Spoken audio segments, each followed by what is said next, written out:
안녕하세요. 가상화폐 전문 방송 오늘의 코인 시간입니다. 네, 오늘은 즐거운 금요일이죠. 이번 주말 동안에는 날씨가 좋다고 하는데요. 가상화폐 상황도 좋길 바라며 이 시각 국내 주요 가상화폐 가격 시황 알아보도록 하겠습니다. 8월 25일 오전 9시 기준입니다.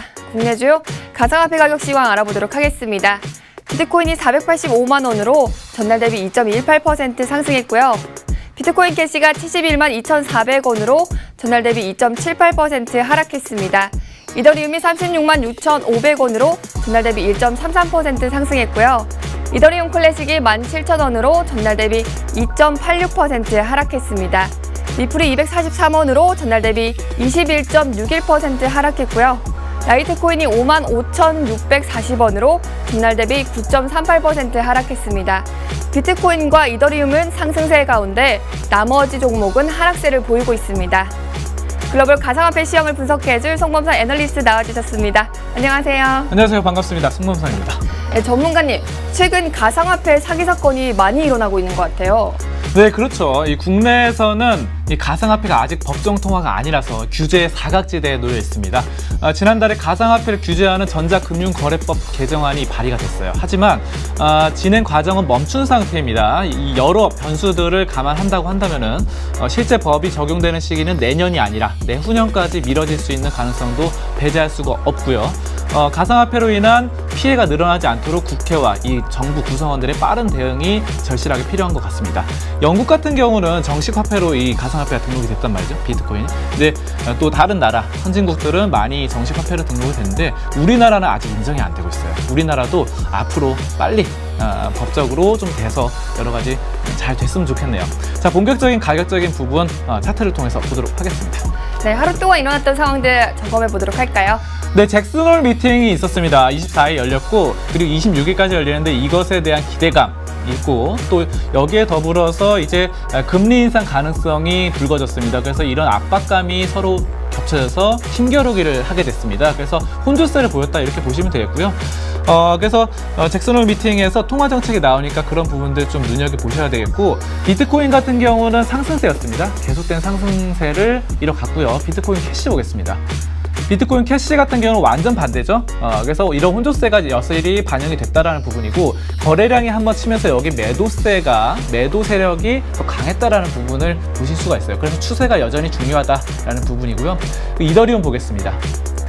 이더리움 같은 경우는 비트코인과 비슷한 흐름을 어제부터 계속 보이고 있습니다. 그래서 어제보다 변동성이 더 심해졌죠. 이런 부분들 한번 이런 장대, 양봉, 윗꼬리도 한번 달리고 이런 부분들 나오는데 아무튼 비트코인과 거의 비슷한 흐름을 보이고 있다. 아무튼 여러분들 잭슨홀 미팅 어디로 26일까지 어떻게 될지는 모릅니다. 아직. 그래서 좀 관심 갖고 그때의 상황에 대응 이런 전략을 중요하다 말씀드립니다. 차트 분석이었습니다.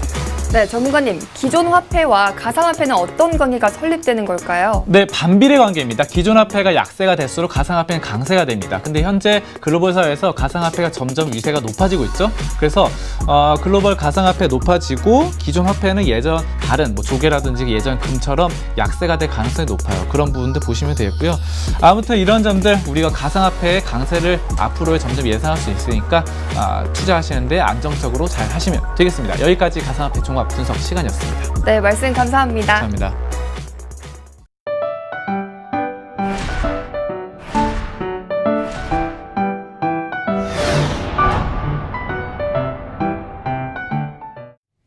네, 오늘의 비트코인 날씨에서는요, 맑은 소식 2개와 흐린 소식 1가 준비되어 있습니다. 우선 흐린 소식부터 만나볼까요? 대북 제재로 경제적 어려움에 처한 북한이 돌파구로 한국의 가상화폐 거래소 해킹을 시도하는 것으로 밝혀졌습니다. 북한은 거래소 업체 직원들에게 남한 전국 당국을 사칭한 메일을 보냈는데요. 그 메일에 악성 코드를 심어 악성 프로그램을 전산망에 심는 방식의 공격을 하고 있었습니다. 북한의 해킹 활동을 추적하는 사이버 전 연구센터 측은 현재 공격 시도를 당한 국내 거래소가 한두 군데가 아니라며 남한에 있는 거래소에 대한 전방위적인 해킹 시도가 이뤄지고 있다고 주의를 요청했습니다. 이번에는 맑은 소식 보도록 하겠습니다. 에스토니아가 세계 최초 국가 ICO 계획을 공개해 이목이 집중되고 있죠. 유럽에 위치한 에스토니아는 가장 선진적인 전자국가로 유명한데요.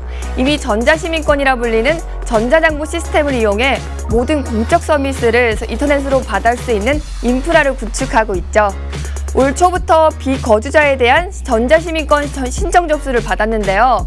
이 전자시민권을 더욱 성장시키기 위해 에스트코인 사용을 장려할 것으로 전망되고 있습니다. 에스트코인은 에스토니아 정부가 발행 관리했지만 전 세계 모든 사람들이 이용 가능한데요.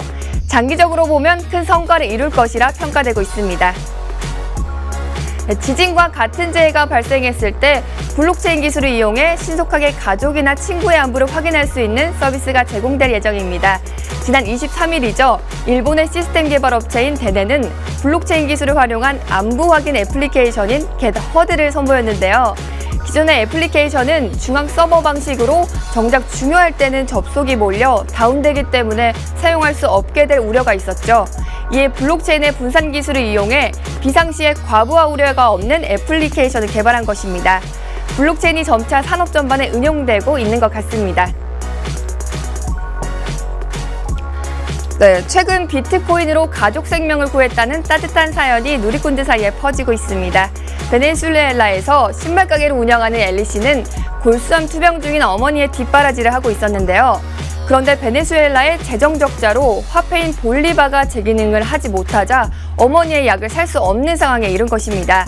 이때 비트코인의 존재를 듣고 남은 볼리바를 모두 털어 비트코인을 구매해 콜롬비아 친구에게 보냈는데요.